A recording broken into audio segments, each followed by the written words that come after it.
Itinanghal na Best in National Costume sa katatapos lamang na Miss Universe pageant si Miss Universe Philippines Michelle D.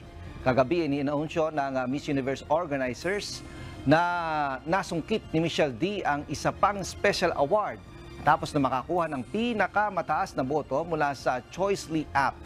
Sa National Costume Competition inirampa ni MMD ang kanyang kasuotan na hango sa Air Force uniform. Lalo't isang Air Force reservist si Michelle.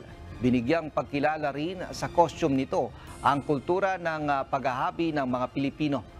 Samantala, balik Pilipinas na mamayang hapon si Michelle D matapos na sumabak sa Miss Universe pageant na idinaos sa El Salvador. Naasahang darating si MMD pasado alas 6 mamayang gabi sa Terminal 1 ng Ninoy Aquino International Airport.